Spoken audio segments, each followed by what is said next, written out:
Bismillahirrahmanirrahim. Assalamualaikum warahmatullahi wabarakatuh. Nama saya Muhammad Ramadan dari kelas 3D Produksi dengan NIM 190231119. Di sini saya akan menjelaskan tentang diagram pH dari tugas mata kuliah termodinamika teknik. Nah, apa sih diagram pH itu? Diagram pH merupakan diagram yang menunjukkan perubahan entalpi dan juga tekanan serta suhu yang dalam hal ini terdapat pada sistem pendingin seperti AC, freezer, dan kulkas. Nah, ini merupakan sumbu X.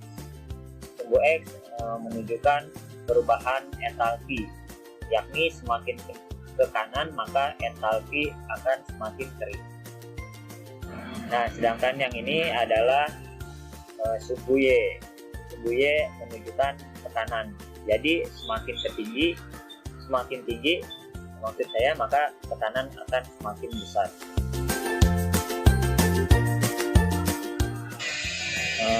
Nah, tekanan juga berbanding lurus dengan temperatur. Maka temperatur di sini tidak ditulis. Artinya semakin besar nilai tekanan, maka semakin besar pula nilai suhu refrigeran. Nah, sekarang kita masuk ke komponen sistem pendingin. Nah, secara umum komponen sistem pendingin terdiri dari 4, yaitu ada kompresor, kondensor, katup ekspansi, dan juga evaporator. Nah, yang selanjutnya adalah proses sistem refrigerasi. Secara umum, proses sistem refrigerasi terdiri dari 5 langkah. Yang pertama, langkah pertama dari 1 ke 2. Ya, langkah kedua dari 2 ke 3. Langkah ketiga dari 3 ke 4. Langkah keempat dari 4 ke 5. Dan langkah kelima adalah dari 5 ke 1. Kita masuk ke proses pertama. Proses pertama itu dari 1 ke 2. Dari 1 ke 2. Dan di sini komponen yang sangat diperlukan adalah kompresor. Nah, di titik 1 ini fase yang berasal dari refrigeran itu adalah uap.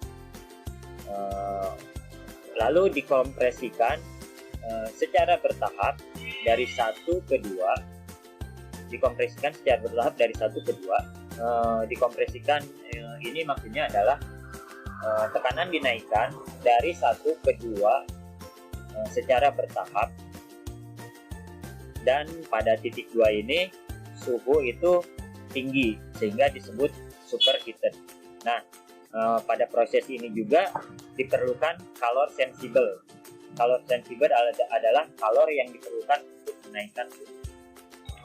Nah, pada proses ini juga terjadi perubahan entalpi. Bisa kita lihat dari garisnya, dari 1 ke 2 terjadi perubahan entalpi. Namun perubahan entalpi di sini tidak terlalu signifikan sehingga bisa kita abaikan. Nah, sekarang adalah proses kedua. Proses kedua itu dari titik 2 ke titik 3. Nah, pada proses ini refrigeran sudah tidak mengalami superheated. Nah, selanjutnya adalah proses ketiga. Proses ketiga terjadi di titik ketiga ke titik 4. Nah, pada proses ini juga refrigeran mengalami perubahan entalpi. Perubahan entalpi disebabkan oleh kalor laten. Kalor laten adalah kalor yang diperlukan untuk mengubah fasa. Nah, mengubah fasa dari sebelumnya fasa uap berubah menjadi cair. Nah, proses ini disebut dengan proses kondensasi. Proses kondensasi itu adalah proses mengeluarkan uap panas dari refrigeran ke lingkungan sekitar. Nah, proses kondensasi ini dilakukan oleh kondensor. Oke, selanjutnya adalah proses keempat. Proses keempat itu dari titik 4 ke titik kelima. Nah, pada titik keempat ini refrigeran masih memiliki suhu dan tekanan yang tinggi. Lalu di titik kelima, refrigeran akan terjadi penurunan suhu dan tekanan.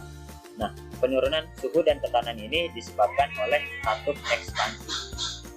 Nah, pada katup ekspansi ini terjadi proses termodinamika yang disebut dengan proses adiabatik. Proses adiabatik adalah di mana entalpi tidak berubah sama sekali.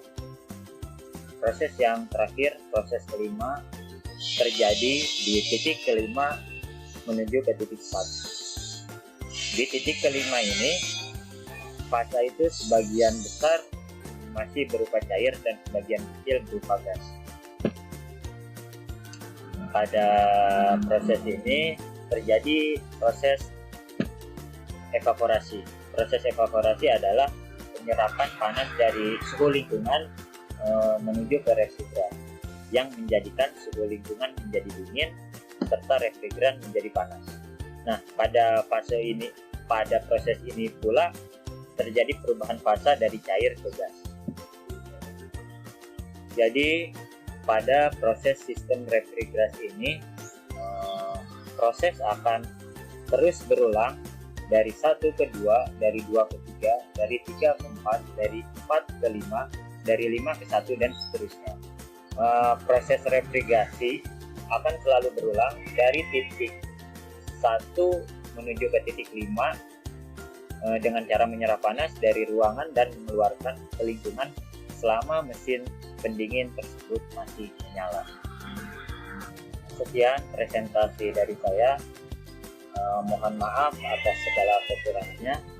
Terima kasih. Wassalamualaikum warahmatullahi wabarakatuh.